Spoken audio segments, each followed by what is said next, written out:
Greetings to all.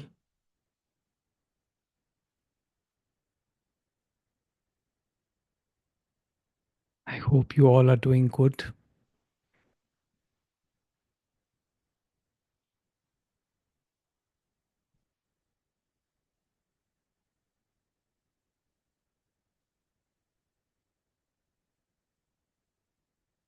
Before we commence the meditation, I would like to share something with you. I received an email today from a parent who was struggling with a child with special needs. And their query was, what will I do when I'm not here? How will my child cope with the world? How will my child receive the love, the same love as I give? And this is a very challenging situation to be in. It's a very painful situation to be in. And I have witnessed it earlier in my experience with some people. And I knew how debilitating it can be, how challenging it can be.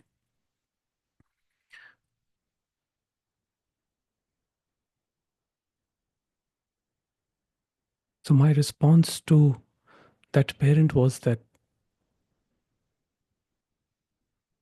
all we can do is be in this vastness, in this awareing presence, so that the moments that we have with our loved ones, irrespective of what they're going through at this moment, are memorable, full of love, kindness, compassion,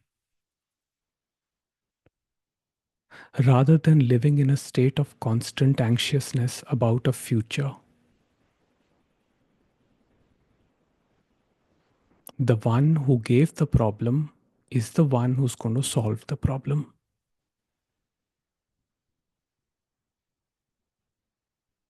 So why not I put all my worries, all my concerns at the feet of the Lord and simply be here and now?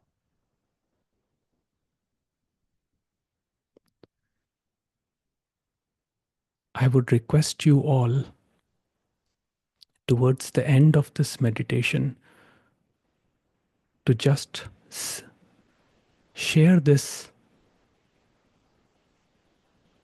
piece of presence with that parent and their child. The peace that you're experiencing now, extend it to them.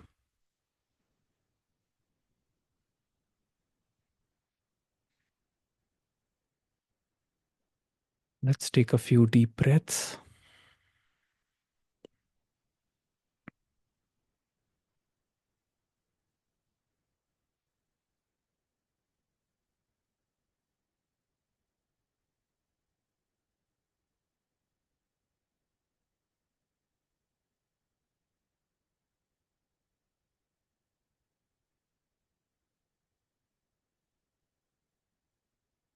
Relax into the sensation of your breathing.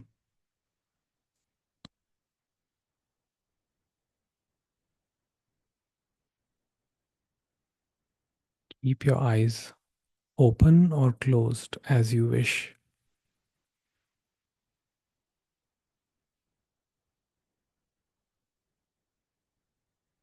There are no rules to this meditation. Make yourself comfortable and just be present with whatever is arising.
All thoughts are dualistic except for the vertical thought, I am.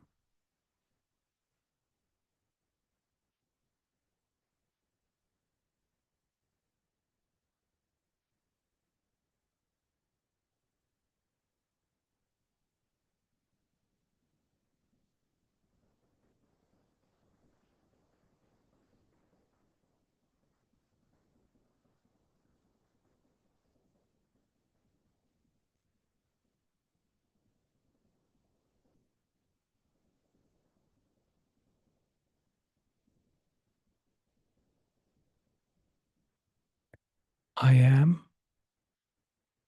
is the doorway that you've been looking for.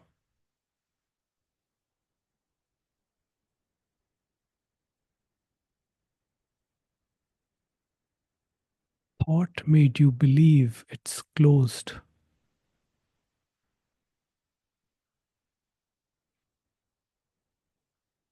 but it was always open.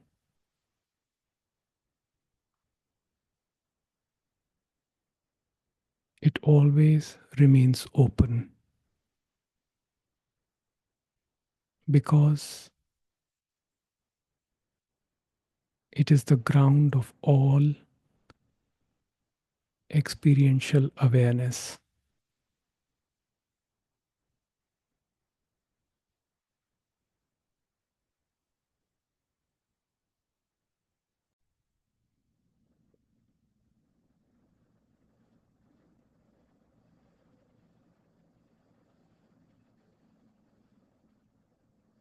It is beingness, amness, isness, the indestructible, the unborn.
Love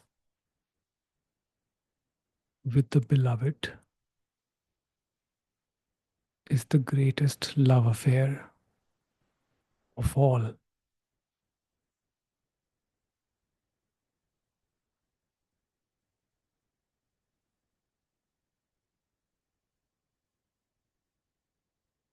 There is no greater love than the love of the wholeness.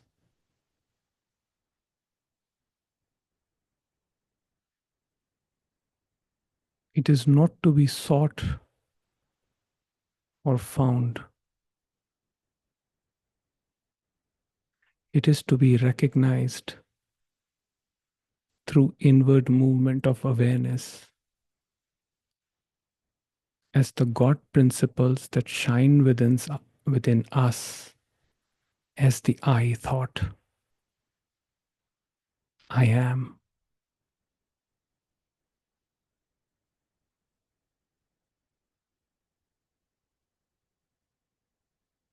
It is the journey back home, but it does not require traveling. It does not require movement.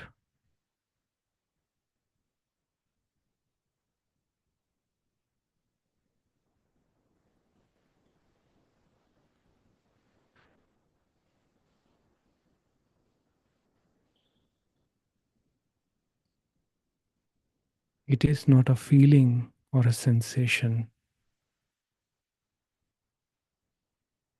but the pure awareness from where everything rises and into which everything dissolves.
Go deeper.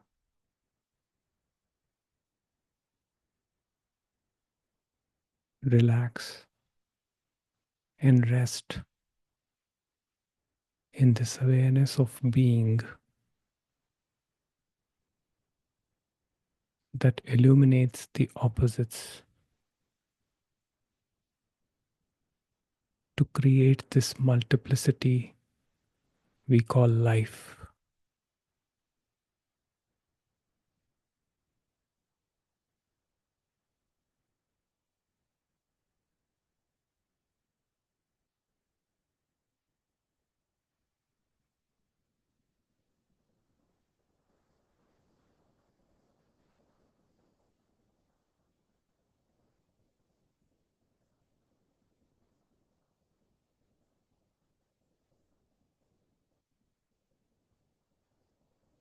You are not the thoughts. You are the awareing presence that illuminates everything.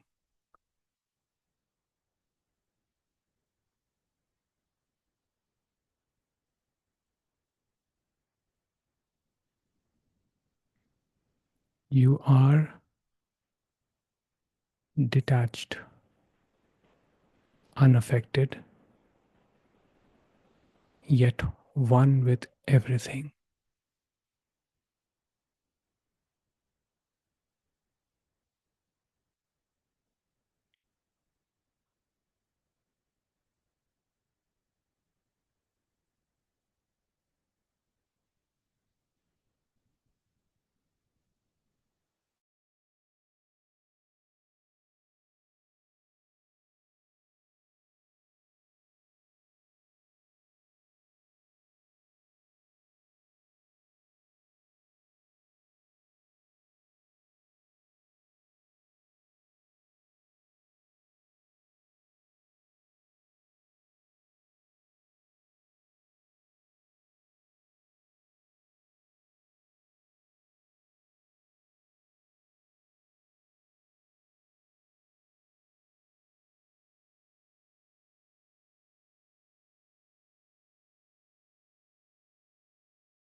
Gently open your eyes without making any sudden movements.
If I ask you, who can you really trust?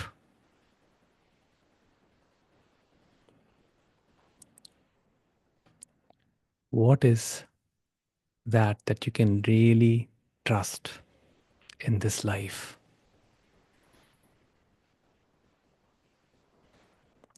Some may say my children, my parents, my relatives.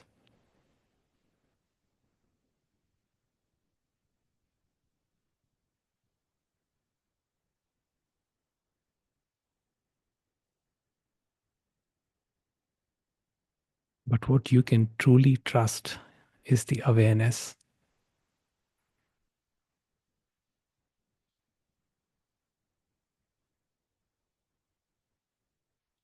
You know, when I was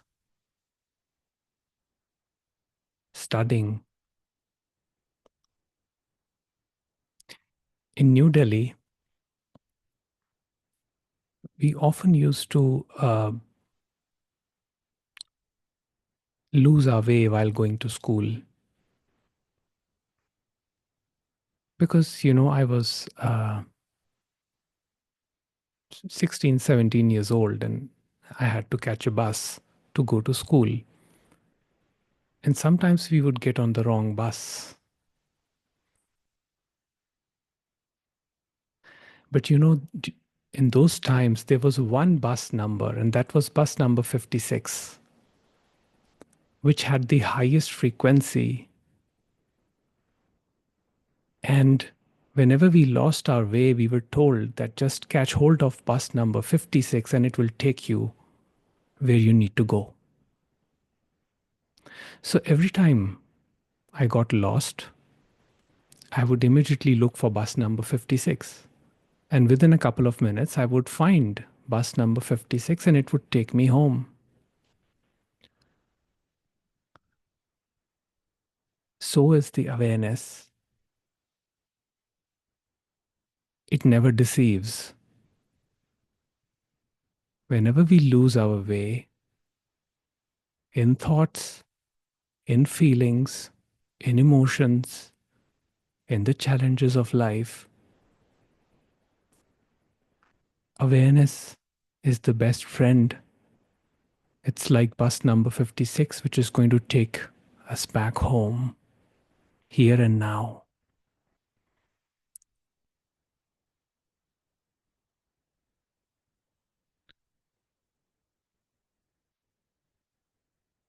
It is not to be searched, it comes.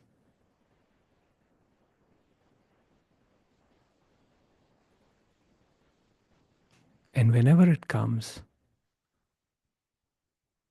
hold it.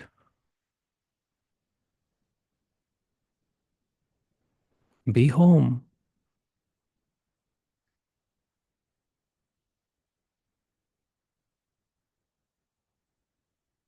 And then let it go too.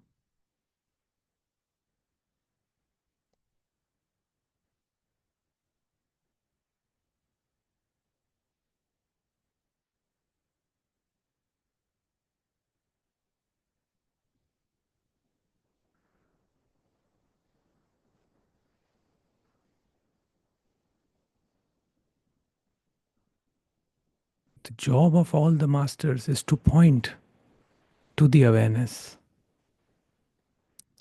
Beyond that, they are powerless, they cannot do anything. Ramana Maharishi would say, Summa Iru, that means drop and be.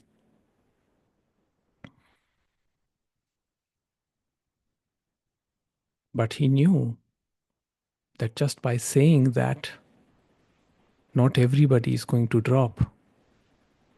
But those who are destined to drop, they will drop separation and just be.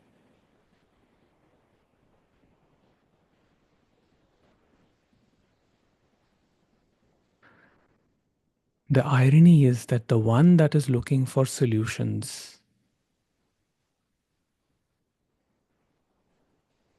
the one that is trying to find the answers,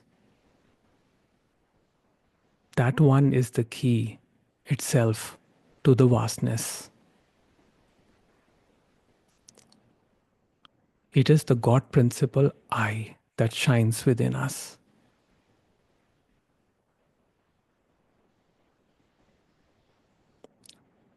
Our suffering is that we try to look for it here and there.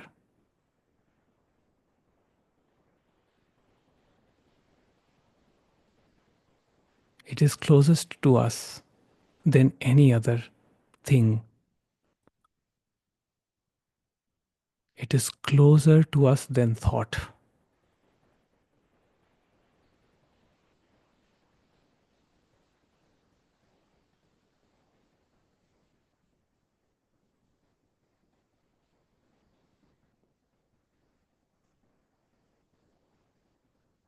Yes, we lose our way to pain and suffering happens, which is fine. But awareness is not long, it is always there.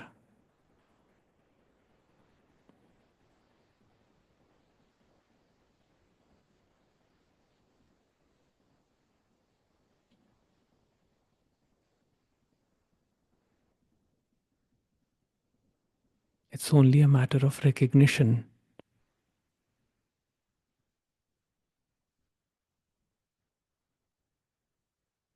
Allow it, be it.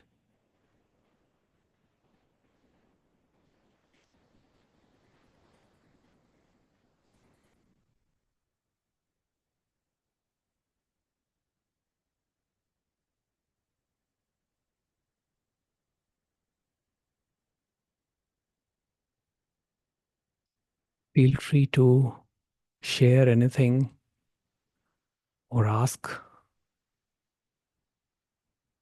You can raise your hand and I will unmute you.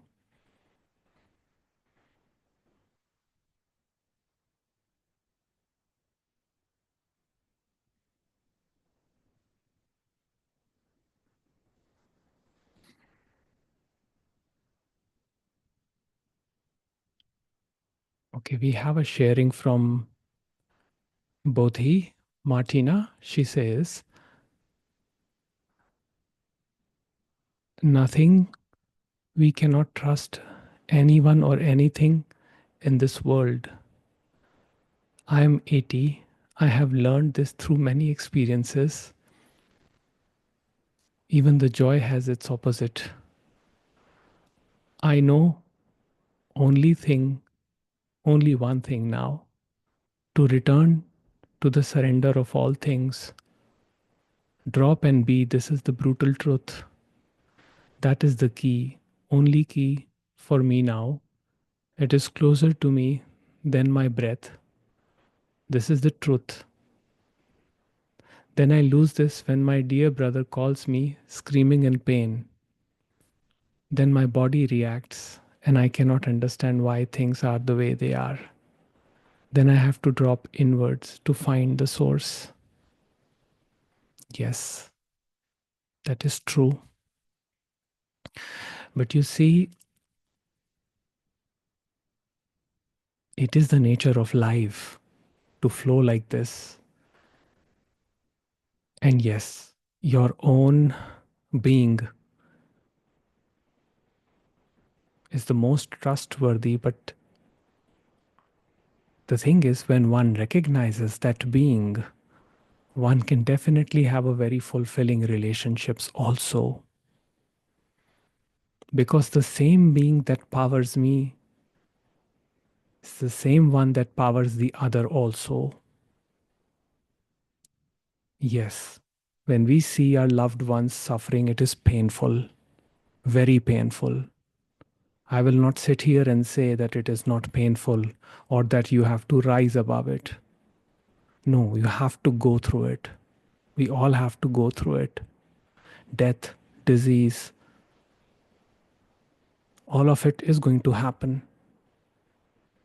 Pain is a part of life. It happens. But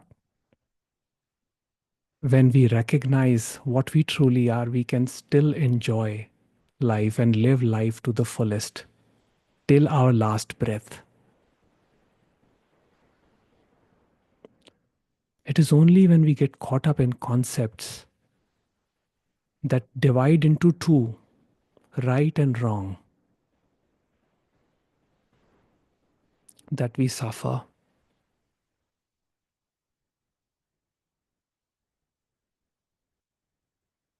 Rumi says,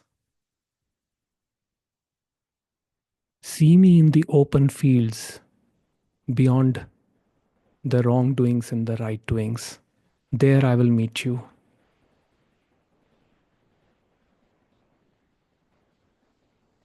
We get divided in our concepts. And what hurts is not something outside of us. What hurts is within us. The hurt is within us. We feel something of mine is dying, something of mine is hurting, is painful.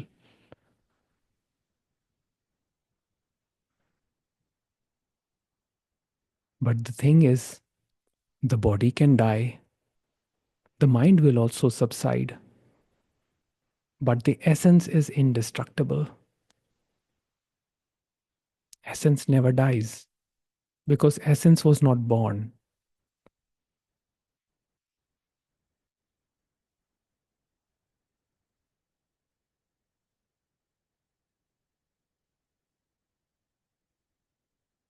Ramakrishna Paramhansa was once giving a lecture where a disciple got up, a young fellow, very energetic and agitated, and asked, Master, what is this life? I only see death and suffering. So the master looks at the young fellow and calmly replies. He says, it is all divine play. But the disciple is not satisfied. He says, what do you mean divine play? I see death here. I see killing. I see violence. What you call as divine play is death for me. What do you mean? And then Ramakrishna Paramhansa looks at him and says, but who are you? Who is that one that sees death? Who is that one that sees violence, decay? And there was silence.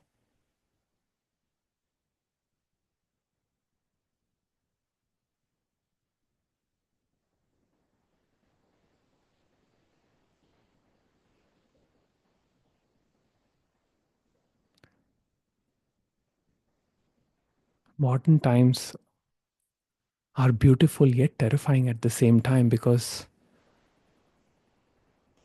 we have exposure to so much information, which is beautiful but terrifying at the same time.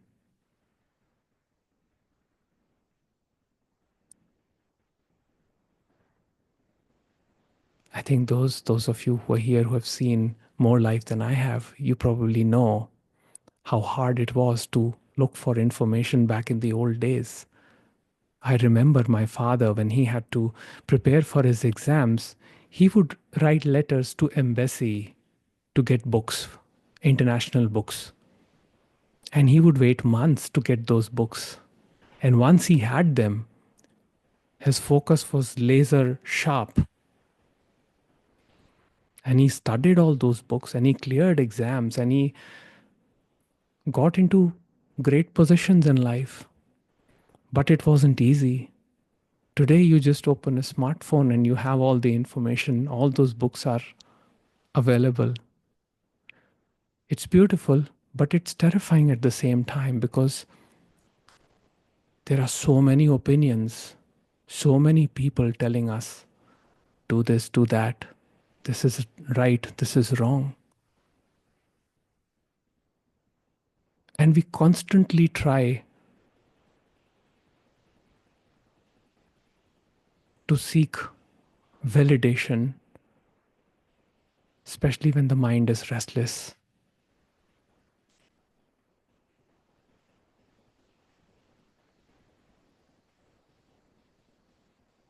We conclude very fast.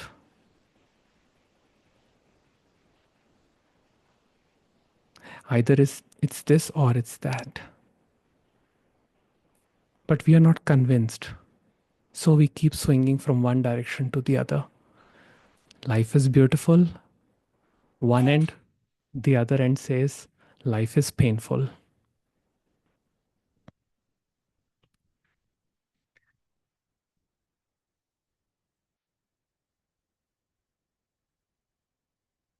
All right.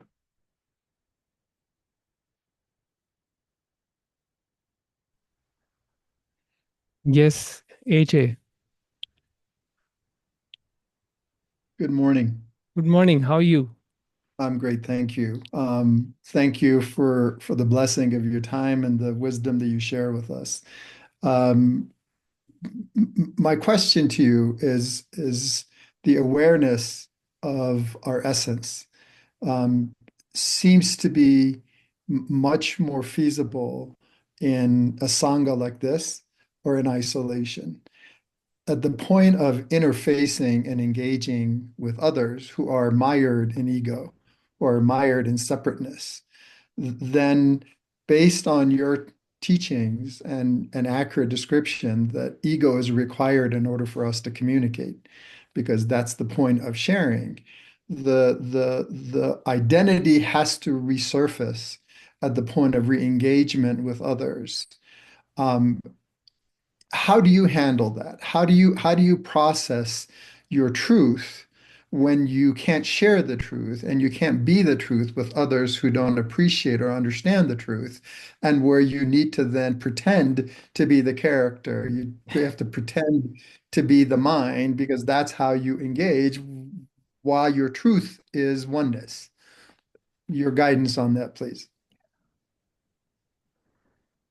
That's what love is all about, isn't it? That's what love is all about. Because it is true that in the company of people who have a quiet mind, it is easy. And I was visiting a gurdwara a couple of days back with a friend of mine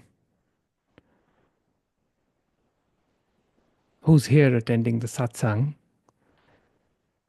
And we were looking at this verse from the Sikh scripture, Guru Granth Sahib, Gurbani.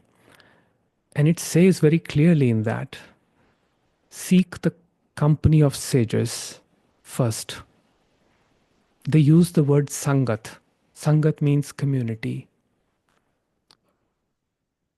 First, absorb the energy. Then, what happens? Then there is this realization that you are the pure being. When you've understood that and there is complete embodiment of that knowledge, then you never deceive yourself. Then you remain true to yourself, even when you are, let's say, in a fish market,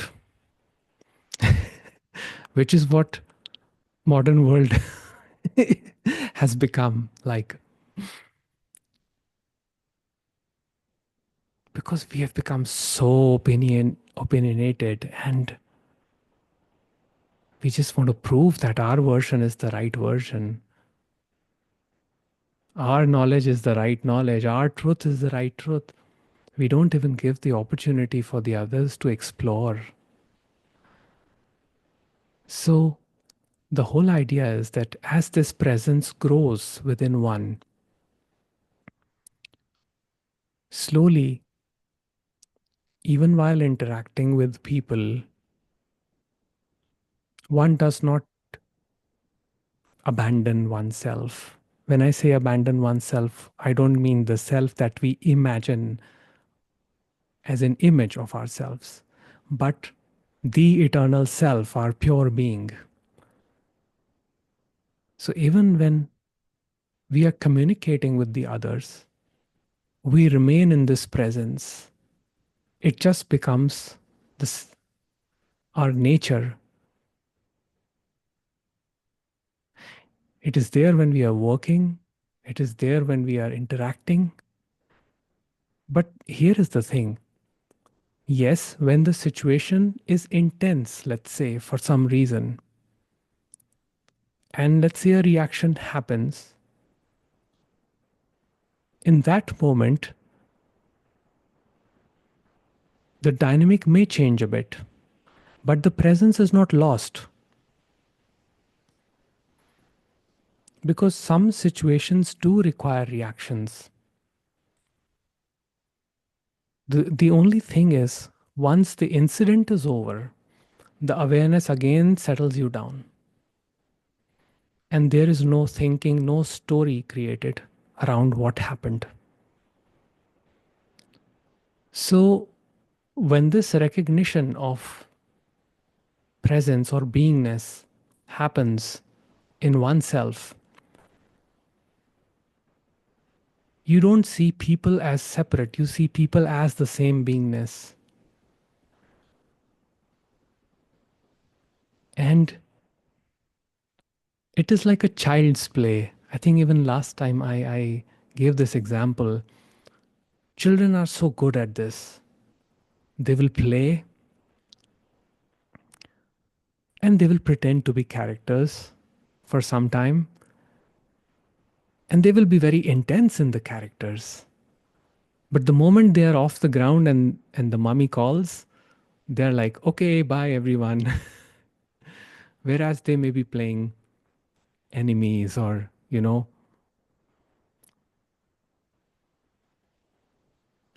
this is what we are like. We are also grown up children. Though we may be,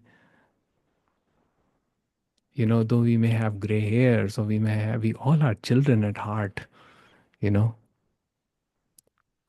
I remember my grandfather when he was in his last days, 98 years old. Oh boy, he was just like a child. And he was holding my mother's hand, and he was so, um, he was. He was very old and he was imagining things. And he was telling my mother, oh, I've started a catering business and it is doing so well. And what did my mother do? My mother said, well done, Dad. You're amazing. She said, you're amazing. I'm so proud of you.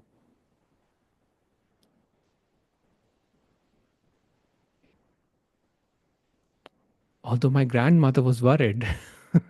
she was she was worried. He's losing his mind. We must show to a doctor. This must happen, that must happen. I was sitting, my mother was sitting, my mother was sitting with her head in his lap. And she was saying, Dad, I'm proud of you. It's amazing. And he was saying many other things. He was saying that he has been awarded by the President of India and something, he has received awards. And we were all just celebrating with him in his last days. There was no judgment at that point because because it was seeing, we could see that That body, that armor, which was strong in the early days, is not there anymore. It's now just playfulness of a child. It's the mind of a child. It's a beautiful mind.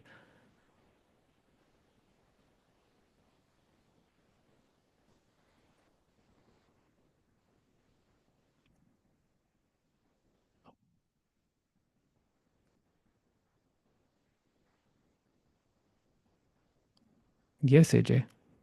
A quick follow-up question. Yes. Who are you talking to in us? Are Hmm? you addressing who are you addressing in us in this conversation? Our essence clearly understands the truth. We all are one. Are we not in effect reconditioning the mind to understand that it is not us? Is this effort at the human level? Is that not the exchange? Is that not the process that the essence is trying to convince the mind that you are not me, do your thing, and we have a nice agreement here? Can you Yes. talk on that, please? Yes. Make no mistake, it is one mind talking to another mind because communication has to happen from one ego to another. The essence does not speak. The essence does not talk. The lesson of essence is silence, pure silence. The thing is that sometimes through communications, some barriers are broken. The veil is broken. For example, I will give you my own example. I listened to this message from so many sages, from so many reading, so many scriptures, from so many masters, but none penetrated. The message of wholeness, it did not penetrate at all. But one time, listening to Ramesh Balsekar, I remember I was on my terrace and I had my headphones on and I was jogging, I would do that at night. And I was listening and he said, "You are not the doer." And that was it. In that moment, it struck me like a lightning. It just cut through me. And I took off my headphones and I ran screaming. I just screamed, "I am not the doer." I'm sure if somebody would, it was late at night, so there wasn't anybody, but if somebody was there, I would have been certified insane at that time because it was such a big revelation. And over time, I found that I wasn't seeking anymore. I wasn't wanting to know anything anymore. I still listened to masters. I still enjoyed the conversation, but there was no seeking. There was no finding. And I felt light. It just cut through. So, what is happening? The awareness here is pretending to be me as the speaker. The awareness there is pretending to be you as the listener. It is consciousness speaking with to consciousness. There is no separation. So, yes, in this small play of ours, we are pretending, one is pretending to be the speaker, the other is pretending to be the listener. But the fact is, there is no speaker, there is no listener, there is no teacher, there is no student, there is no guru, there is no disciple. These are all divisions, all divisions.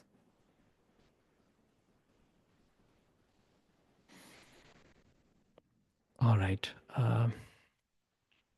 There are a couple of comments.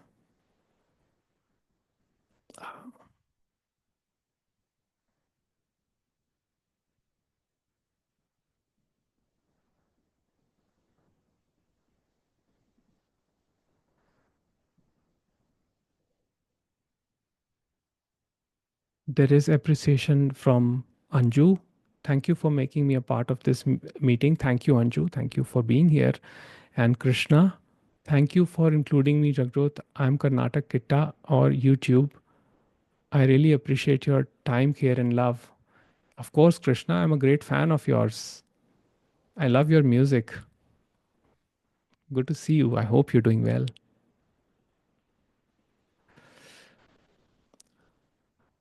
All right. Um, we can take one or two questions more before we conclude. So, Anybody would like to share anything or ask anything or sing a song or tell a joke?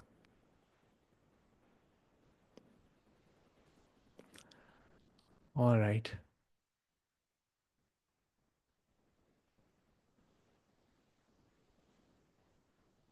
Yes, Krishna.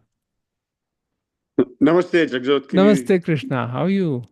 Hey, I'm doing really well, thank you. This is my first Q&A with you, and I'm really enjoying it very much. Great. I just wanted to say one thing. You mentioned Ramakrishna Paramamsa, and I have a picture of him up here. Can you see my video? Yes, yes. Yeah, and he apparently there was one song that he really liked. It's only Mm-hmm. 30 seconds long. I'll sing it right now. Here we go. Ready? Yeah. ना हम करता हरि करता ना हम करता हरि करता ना हम करता हरि करता ना हम करता हरि करता ना हम करता हरि करता. It's just this whole idea of non-doership. He had another one, Naham Naham Tuhu Tuhu Sharanagata Sharanagata Naham Naham Tuhu Tuhu Sharanagata Sharanagata. And I guess my question for you is, if you fully internalize that I'm not the doer, I've had feelings of nihilism sometimes, thinking like I'm not in charge of anything, and it makes me feel like giving up. And like, does that make sense at all to you? Mm-hmm. Mm-hmm. So Yes. that's my question. Yes. So I feel it is not nihilism, but it is one of the great freedoms because the message does not say that you must not act. Uh, The action has to happen. So, for example, um, in one of the satsangs, Ramesh was speaking to this person who had suffered from cancer, and he says that the person tried everything, all kinds of treatment, but nothing was working out, and his health was deteriorating. At some point, he just gave up. He said, "I've done enough," gave up.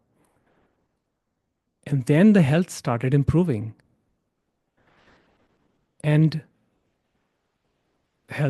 somehow miraculously he recovered. So it was not that he didn't have to do anything. He did his best. And we can always do our best in a given situation. But the fruit of our labor is not in our control. That is the message of Bhagavad Gita. The nihilistic thinking is, or fatalism, I think, I don't know if the two are different, but fatalism is actually identification with an idea, the separate self, that says, no, it is all doomed. There is no way. So it does not act. But you see, Bhagavad Gita also says that you cannot not act. The action has to happen. But the thing is, like you said, Hari Karta, Hari Karta, na main karta. I don't do anything. The Lord does. Right? That is the understanding. So, to say that I must not do anything or take in a given situation, let's say, is an assumption of the ego that since things are predestined, I should not do anything. It's an assumption. And the ego living in assumption lives in pain. Does that make sense? Okay. Thank you. Beautiful. Good to see you. All right. We can take one last question.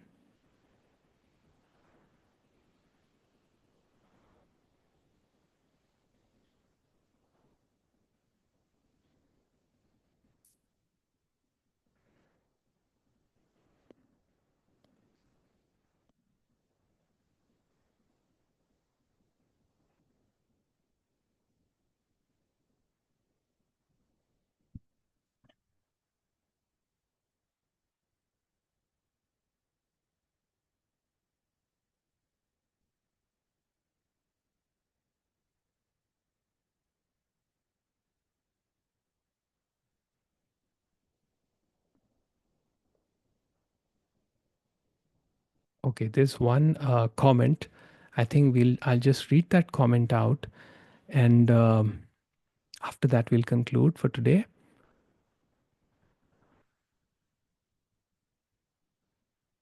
Yes, dear Jagjot, thank you for being here and sharing the light and wisdom with us. Today I have a question. I know that all is revealing perfectly in the now. The more still I am, the better things keep unfolding.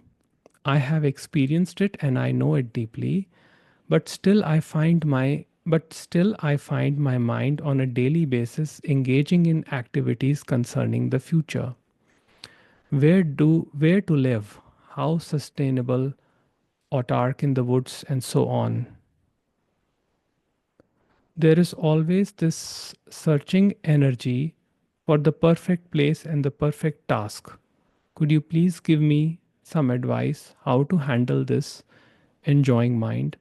The main purpose in life for me is to be empty so that the divine can flow through me fully. Om Shanti and many blessings. I think this question is from a previous talk, but still, I think I will uh, comment on it just for the sake of more clarity. The I that says, I know now perfectly is the same I that moves into a future, that moves into the past. When it moves into the future, it gets anxious. When it moves into the past, it gets sad. Just be with this I. This I is the God principle that shines within us. And it says in the Bible, I and my Father are one. This is the key to unlock the wholeness. This is what is going to lead you to your true peace, the unchanging peace, the peace which is your anchor. Searching and finding is not the way, although, even that, if that happens, let that be.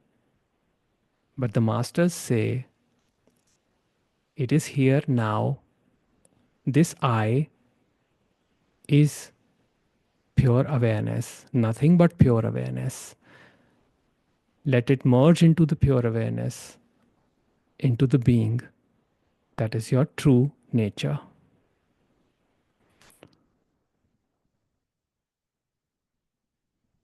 So, with that, we will conclude today's session, and I'm leaving for Mumbai tomorrow.